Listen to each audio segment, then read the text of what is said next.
আসসালামু আলাইকুম বন্ধুরা, কেমন আছেন সবাই? আশা করি সবাই ভালো আছেন, সুস্থ আছেন। আলহামদুলিল্লাহ আমরাও খুব ভালো আছি, সুস্থ আছি। সোনালী রান্নাঘর অ্যান্ড ব্লগ চ্যানেলে আপনাদের প্রত্যেককে স্বাগত জানাই। তো আজকে আমি তৈরি করব লাউয়ের রেসিপি। তার জন্য আমি এখানে লাউ গাছের কাছে চলে এসেছি।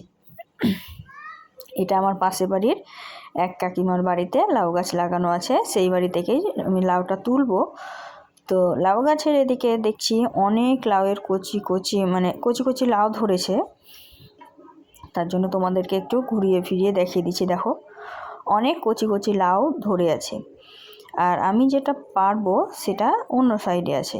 তো এখানে দেখতে পাচ্ছ আর একটা লাউ আছে, এই তো মোটা, আর এইখানে একটা লাউ আছে। এই লাউটা অনেক বড় সাইজ।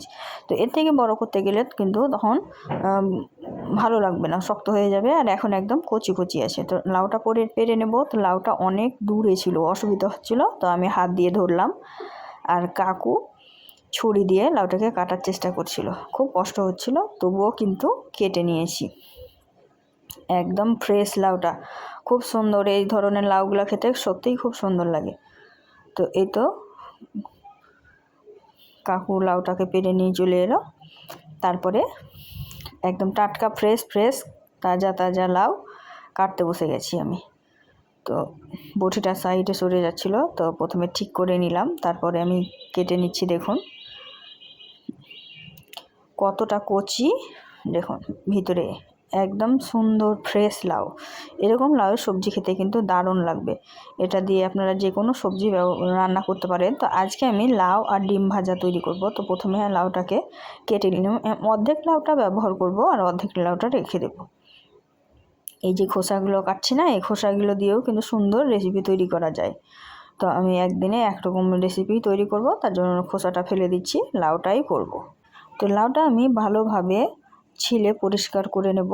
তো লাউটা কেটে আমি ধুয়ে তারপরে ঝিরিঝিরি করে কাটবো। তো সব লাউ আমি টুকরো টুকরো করে নিয়েছি, অর্ধেকটা লাউ, সব না, অর্ধেকটা লাউ আমি কেটে টুকরো টুকরো করে নিয়েছি, তারপরে জল দিয়ে ভালোভাবে ধুয়ে নিয়েছি। এখন আমি এইগুলোকে আবারও পিস পিস করে কাটবো। তো দেখতেই পাচ্ছেন আমি একদম ঝিরিঝিরি করে পিস পিস করে কেটে নিচ্ছি। আমি আজকে যে রেসিপিটা করব সেটা হচ্ছে লাউ দিয়ে ডিম ভাজা, ডিম দিয়ে লাউ ভাজা, সরি। তো এই তো একদম পাতলা পাতলা করে কেটে নিচ্ছি। দেখুন, যত পাতলা পাতলা করবেন ততই ভালো ভাজা হবে আর ততই খেতে টেস্টি লাগবে।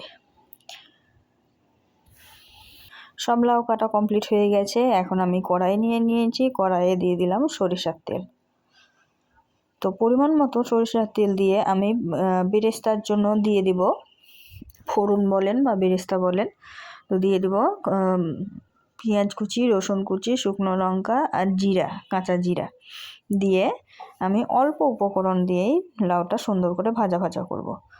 তো এই বেরেস্তাটাকে সুন্দর করে আগে ভেজে নিতে হবে। তো এটা কিন্তু হালকা হালকা ভাজা হয়ে গেছে, এর থেকে বেশি ভাজবো না, কারণ লাউ যখন ভাজা হবে তখন কিন্তু এগুলো অটোমেটিক ভাজা হয়ে যাবে। তো আমি একটা ডিম ভেঙে রেখেছিলাম, দিয়ে ডিমটা অ্যাড করে দিলাম। ডিমটা দিয়ে একটু নাড়াচাড়া করে দিব। তো দেখছেন সামান্য একটু নাড়াচাড়া করে একটু ভুনা ভুনা করে দিলাম। এই তো ডিমটা দিয়ে ঘেটে দিলাম। এখন আমি এর মধ্যে লাউটা অ্যাড করে দেব। খুব বেশি ঝামেলা হয় না, খুব সহজেই কিন্তু সুন্দর একটা রেসিপি রেডি হয়ে যায়। আর এটা ভাত, মুড়ি, রুটি সবার সঙ্গেই কিন্তু খেতে দুর্দান্ত লাগে। তো এখন আমি সবগুলো লাউ দিয়ে দিলাম, দিয়ে নাড়াচাড়া করে নিচ্ছি। তো নাড়তে যেহেতু অসুবিধা হচ্ছিলো, তাই অফ ক্যামেরায় আমি নাড়াচাড়াটা করে নিয়েছি। এই তো দেখতেই পাচ্ছেন একা হাতে অসুবিধা হচ্ছে, তো তার জন্য অফ ক্যামেরায় নাড়াচাড়া করে নিয়েছি। তারপরে অল্প অল্প করে মশলা দিচ্ছি।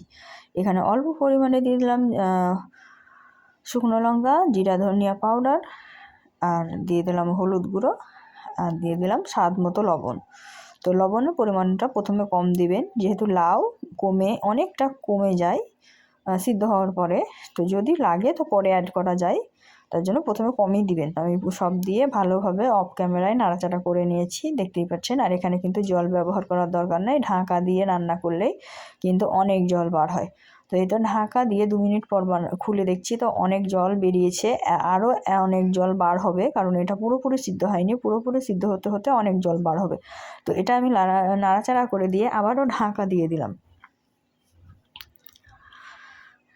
ঢাকা দিয়ে আবারও আমি 2 থেকে 3 মিনিট পরে ঢাকা খুলে দেখছি, দেখুন সাইডে সাইডে তেল জমে গেছে আর অনেকটা জল বেরিয়ে গেছে। এখন আর ঢাকা দেওয়ার দরকার পড়বে না। এখন আঁচটাকে বাড়িয়ে অনবরত নাড়াচাড়া করে কিন্তু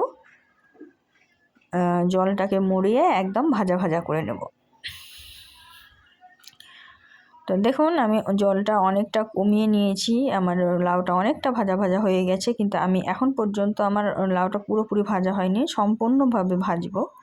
আর লাউ ভাজাটা এত টেস্টি হয়েছিল, একদম মিষ্টি মিষ্টি, খুব টেস্টি হয়েছিল। তো তোমরাও কিন্তু এইভাবে লাউ ভাজা করে খেতে পারো, খুব ভালো হয়। যারা লাউ খেতে পছন্দ করে না তারাও কিন্তু পছন্দ করবে এভাবে যদি লাউ তৈরি করা হয়। তো এই তো দেখতেই পাচ্ছেন আস্তে আস্তে কিন্তু লাউয়ের কালারটা অনেকটা চেঞ্জ হয়ে যাচ্ছে। দেখুন যেমন যেমন জলটা শুকাচ্ছে তেমন তেমন লাউয়ের কালারটাও চেঞ্জ হয়ে যাচ্ছে। তো এই তো আমি নাড়াচাড়া করে দিচ্ছি। একা হাতে ক্যামেরা করতে অনেক অসুবিধা হয়, কিন্তু কিছু করার নাই। আমার মানে যখন ক্যামেরাটা করি তখনই আমার মনে পড়ে যে আমার একটা স্ট্যান্ড কিনতে হবে, তার আগে কিন্তু মনে পড়ে না। তো এই তো এখন আমি বাটিটা নিয়ে নিয়েছি, লাউ ভাজা যেহেতু হয়ে গেছে এখন আমি নামিয়ে নিচ্ছি। দেখুন লাউ ভাজাটা পুরোটাই নামিয়ে নিচ্ছি। তো বন্ধুরা কে কে লাউ ভাজা খেতে পছন্দ করো একটু কমেন্টে জানাবে, আর যদি না পছন্দ করো তাহলে একবার এভাবে বানিয়ে দেখো, খুবই টেস্টি হয়, নিশ্চয়ই পছন্দ হবে। এই রকম লাউ ভাজা দিয়ে গরম গরম ভাত রুটি যার সঙ্গেই খাবে জাস্ট জমে যাবে। আর এখন শীতের দিনে লাউ খেতে কিন্তু অনেক মজার হয়। তো আজকের রেসিপিটা কিন্তু এই পর্যন্ত, এর থেকে বেশি বড় করব না। তাই বন্ধুদেরকে একটাই কথা বলবো, যদি এই ভিডিওটি প্রথমবার দেখে থাকো অবশ্যই একটা লাইক শেয়ার কমেন্ট আর চ্যানেলটিকে সাবস্ক্রাইব করতে ভুলবে না, পাশে থাকা বেল আইকনটিকেও প্রেস করে দিবে, তাহলে আমার চ্যানেলে নিত্য নতুন রেসিপিগুলো তোমরা সবাই পেয়ে যাবে। আজকে এই পর্যন্ত, দেখা হবে এই ধরনেরই আরও নিত্য নতুন রেসিপি নিয়ে পরবর্তী ভিডিওতে। তো সবাই ভালো থাকবে, সুস্থ থাকবে। আর এখানে আমি একটু ডেকোরেশন করার জন্য ওপর থেকে একটা লঙ্কা বসিয়ে দিলাম। এখানে ধনেপাতা ছড়াইনি, যেহেতু ডিম আর লাউয়ের একটা আলাদাই সেন্ট থাকে তার জন্য দিইনি। যদি তোমাদের মনে হয় যে দিলে ভালো হবে তাহলে দিয়ে দিতে পারো। তো এই তো ফাইনাল লুক। তো সবাই ভালো থেকো, সুস্থ থাকো, খোদা হাফিজ।